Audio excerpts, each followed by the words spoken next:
Bonjour, vous écoutez Mamapod, le podcast qui regroupe mes chroniques de jeune maman. Il y a quelques jours, je berçais ma fille dans mes bras et j'ai été envahie par ce sentiment maternel. Vous savez, celui qui vous traverse le corps en un éclair, qui vous prend aux tripes et qui, malgré la fatigue ou la frustration de la journée, il vous apaise. Un tourbillon d'émotions qui vous rappelle que vous êtes maman. C'est à ce moment-là que je me suis alors demandé à quand remonter ce sentiment. Quand est-ce que je suis réellement devenue mère ? C'est un sujet en apparence simple et évident, mais qui renferme son lot d'incertitudes. Parce qu'avant de le devenir, encore faut-il le vouloir, et comment savoir tant que nous ne le sommes pas ? Devenir maman, ça n'a pas toujours été une évidence pour moi. Dans ma vingtaine, ma priorité était à mes études, ma liberté, rencontrer l'amour, commencer une carrière pro.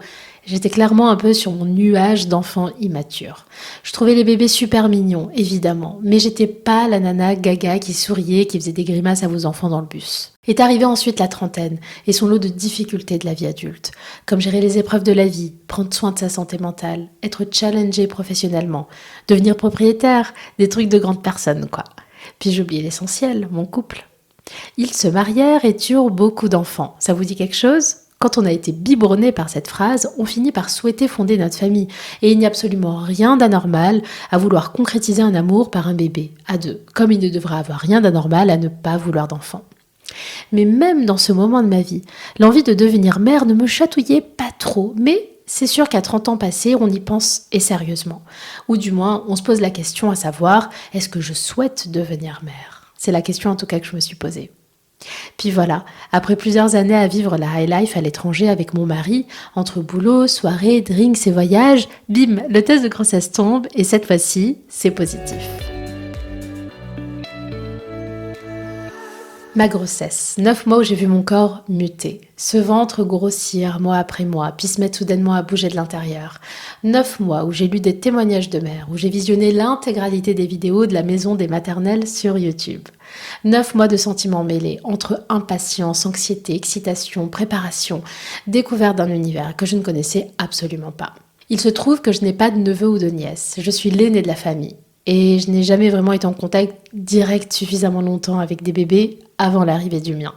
J'avais donc tout à apprendre. Est-ce que ce processus m'a aidé à réaliser que j'allais devenir maman ? Je vais être transparente avec vous, pas vraiment. J'ai vécu ces 9 mois comme une réelle préparation à l'après. J'étais plus attachée à la logistique, à la maîtrise de l'information qu'au rôle de mère à proprement parler.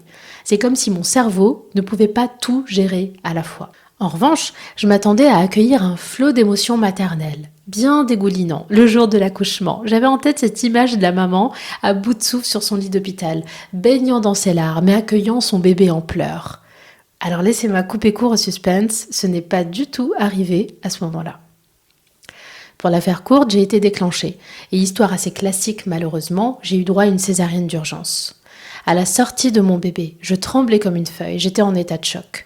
J'avais pourtant lu des témoignages positifs sur la césarienne et je mets des guillemets à positif car cet acte chirurgical est lourd.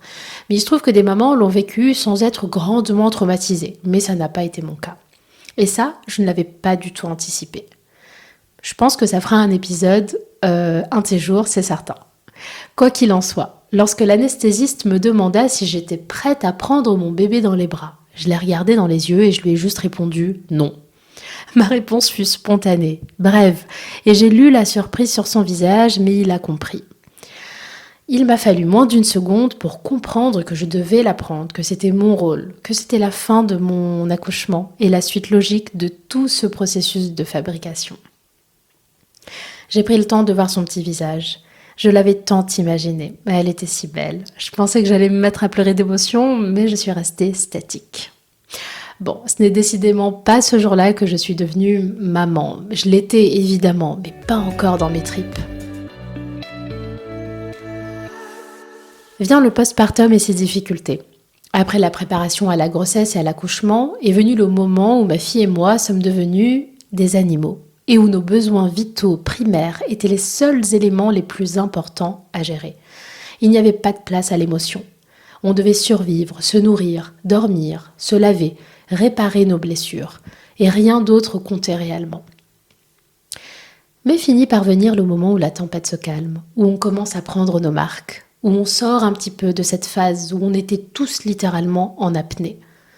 Entre-temps, plusieurs semaines sont passées. Le nourrisson, tout fragile à la peau fripée, devient un bébé joufflu qui me regarde dans les yeux. Elle me sourit, ou du moins, j'ai interprété ses mouvements de lèvres comme des sourires. Elle ne me connaît pas encore très bien, mais elle sait que je suis là pour elle, que je prends soin d'elle et que je ne l'abandonnerai jamais. Ma fille, mon bébé, c'est moi, je suis ta maman. J'ai alors ressenti des papillons dans le ventre et mon cœur s'est emballé. Mais j'ai surtout senti pour la première fois une connexion entre elle et moi, un besoin réciproque d'être ensemble, une dépendance partagée. C'est finalement à travers son regard que je suis devenue mère. C'est elle qui a validé ce statut. Ça n'a pas été le test de grossesse positif, ni son certificat de naissance, encore moins les longues et douloureuses contractions. Mais c'est elle qui m'a offert ce nouveau rôle de maman. Et plus elle grandit, plus ce sentiment s'intensifie en moi. Et ça, c'est vraiment merveilleux.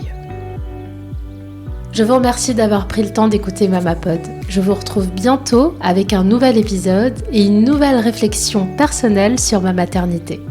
Si vous avez apprécié cet épisode, pourriez-vous s'il vous plaît attribuer 5 étoiles à mon podcast, que ce soit sur Apple Podcast ou Spotify. Ça m'encouragera beaucoup. Je vous remercie et à très vite. Salut!